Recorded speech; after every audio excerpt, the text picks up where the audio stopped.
Stella. This is Stella, and we're gonna have 2 other dogs come in the shot here in a second. And I've forgotten their names already, but their guardians will help me out. And they're very cute. Remy and Bailey. There we go. Here's Remy. He's a Great Pyrenees mix, and this is Bailey, who is the boxer puppy with the tail. We love the tails. All right, and this is their roadmap to success. Basically, in this video, or in this for this session, I think the primary issue is one of the guardians. They are super duper cute dogs, but one of the guardians just loves them without unconditionally, which for humans is it's like the most revered thing. For dogs, it often backfires. If we don't have a lot of rules and structure, the dogs can very quickly get into it, confused into thinking that they have more rank or status than we do. And I think that's the case. Come. That's passive training. We'll talk about that first. So every time that she comes to you, she's not very good at coming. Every time she comes to you on her own, come.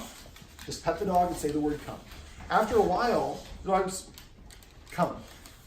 So you're waiting for them to do anything that you like. I'm not petting this because I don't like her on the couch, and so I'm not going to reward that. And that's one of the problems. These dogs do jump up, but one of the guardians, the dog jumps up, and she will continue petting the dogs. And so anything your dog's doing when you pet it is what you're specifically amplifying or rewarding. This is what I call petting with a purpose. So if Stella comes up, Remy, and he's nudging me for attention, he's like that, he wants attention, he's invading my personal space. Sit. Sit. Always try to pet under the chin whenever possible and say just the word sit. Now, your instinct is to want to shove them off, but that will activate their opposition reflex. If I had more time, what I would have done is stood up and I would have crossed my arms and looked up like this and just waited for the dog to find me boring and jump down. When it jumps down, I would pet it and say the word off. So I'm rewarding something in the activity. It's just the thing that I want, not what the dog wants. The problem is the dog jumping up on us is that's the way they can claim us or let us know I'm in charge. And if you have one dog doing it and the other dog's going to do it, and you get the wrong person that comes in and thinks the dog's actually attacking them and kicks the dog, now the dog is actually aggressive when these dogs are not aggressive. Well, yes, that's the one that we worry about. But the puppy is a catalyst. So talking about that, one of the things I recommended, we call it maintenance. If the dog's going to look out the door, and anytime somebody comes by, she barks. Well, he barks or whoever it is, the rest of them are going to cascade. And so now they're practicing, and every time somebody walks by the house, they're just walking by. The dogs think they're going to come and invade, but because of their barking, they save the day. So that reinforces it. So what I would recommend is the guardians do is on the outside of the door and outside of the window, get some white paper, cut it exactly to fill each one of those cells. So I would do the 3 on the door and the bottom part of the window. So every time the dogs go there, they can't look out. So it doesn't become a rewarding behavior for them. And then after a while, they get out of the habit or out of the behavior pattern of doing that. And if there's less barking, then they're not going to go towards each other. Bailey has what we call redirected aggression. So they were barking. I can't remember who it was. Remy. I think it was Remy that she was going after. But she couldn't get to what she wanted to, so she's going to bite Remy or bite Stella. And that creates problems. And so we definitely want to make sure, remember, excited is not necessarily happy. Crash. Yeah, see how much attention you get just by laying down. So if you have your dogs get excitable for an activity, you want to recreate that situation, help them practice it over and over again by breaking it down to the easiest version and breaking it down to individual steps and help them practice it. I showed the guardians how to get the dogs to be calm at the door. And so it's just a process of going to the door. First thing we do is move them away, maybe marking off where the border is. And then we move that, and I practice this with dogs one at a time. Move towards the dog, what I call reverse herding, until the dog is outside the boundary. And then I take a step backwards and pause. If the dog starts to come forward, I hiss and rush towards them until they cross the boundary again. And I go back and forth until I can take another step and they stay put. And another step with that dog. Do it one at a time. Then I actually jiggled the deadbolt, and that caused Remy to try to come forward. So I stopped what I was doing and moved him back. So you jiggle the deadbolt, then you jiggle the handle, then you open the door, do it with this door, that door. You actually have 3 doors. And so you do each individual step and stop at any time that he doesn't do it right and move him away. And we do this independent of somebody coming at the door, so it's the easiest version possible.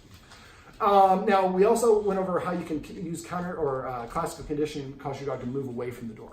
So with all 3 dogs out, well, a couple things. Every once in a while, you should, and this is probably going to be backfire a little bit, but every once in a while the dog's not paying attention. We saw the energy get high, but nobody barked, which is good. Normally, I'm guessing they'd be barking. So every once in a while, when you're watching TV, just reach back and knock like that. And the dogs rush the door, but nobody comes. And so we kind of desensitize them from that process. So I would do that frequently so that they no longer, and if you have that taped up, you could have people outside using your doorbell and they can't see that person come up. The next thing I did is I showed the dog I had a treat, and I threw the treat onto the dog bed. When the dog went over, right about as he was about to lick it up, I knocked, and he ran over. And I did that several times until he didn't even look up when I knocked. Now, you want to keep on doing that until eventually you want to transition. At first, we're throwing the treat to get the dog to move away, but the ideal situation is once the dog is programmed, and that's why the maintenance will help crash, what we want to do is knock. The dog will then go there, and then we throw the treat after. So eventually somebody knocks the door, hey, sweetheart. Yes, Bailey. Somebody knocks on the door or rings the doorbell, and the dogs run away from the door. And you've also taught them how to, by moving them away, reverse herding it. Now, once you get each dog to do it independently, then you bring your two best dogs together. And you're probably going to be the last one. And then we bring Bailey in, or whoever the last one is. So we set them up for success, and we build on progress until eventually we get somebody come to the door and ring the doorbell for reals, and they just go and wait behind the boundary, or they move away from the door. We also talked about flipping the leader-follower dynamic by enforcing rules, which is going to be really hard for one person in the house. And so some of the rules we talked about: not allowing the dogs on the furniture. I would recommend getting the X mats for the furniture. Letter X, M-A-T-S. You probably have to get, I'm guessing, 6 of them. But you put one on each cushion here. Well, maybe that one if you don't have to, but I still put it there because it probably will go to that one. And that way it holds your space. And remember, these rules need to be placed minimum of 30 days, or as long as the problem's still going on. In this case, probably more like 60 or 90 days. And then after that, it should be invitation only, and only for good behavior. So if I invite Bailey up and then she starts barking, she has to get down. Or if I invite Bailey up and she goes to get a drink of water, she needs another invite to come up here. I also would recommend the guardians start going to structured feeding. I would feed probably him first, then her, and I would do this in order so that he gets to eat when he's eating. They're not allowed to be in the kitchen, and then or in whatever the room is. And when his food is gone, then he has to leave the room. Then Stella comes in, and then when Stella comes back in, yes. So they eat one at a time. And the human needs to eat something first. All right. There we go. And that's a good sign of him being comfortable. He's on his back voluntarily. That's a good sign that he likes this encounter. If you have a dog that's back and the other dog won't let it get up, that's something we don't like. Yes. All right. So other rules. The humans, like I said, need to eat something first. Just 5 or more small bites. It doesn't have to be an actual meal. And let me see. He's like, I can do it from my back. When humans are preparing food, the dog should not be allowed in the kitchen. When we're eating dinner in the dining room, it should not be allowed here. It might put painter's tape down here as well. Now, be careful with her, because I could see her having some redirected aggression if the energy gets too high. So just be wary about that. But the more that we can practice having them sit. So they're just playing and roughhousing, but that actually leads me to my next point, is the reason they're doing that is they really don't get a lot of exercise. We don't have a very big wall back in the backyard because the city of Omaha are kind of jerks. And so they won't let us put the fencing up that we want to have. And so the dogs, because they kind of are rowdy on the leash, it's really hard to get them exercise. Plus, it's been really crappy outside. So I talked about different ways to exercise the dogs. One of them is use to laser. Another one is to throw treats up and down the stairs. Fetch is an easy one if the dogs like to fetch, but Stella didn't like to drop the ball. Or Remy? Stella. Stella. And so remember, just hold this here in front of her nose when she's got something in her mouth and wait for her to drop. When she drops it, pop in her mouth, and then say the word drop, and then don't pick up the object. And after a while, she gets better and better about that. Now, she likes to covet things.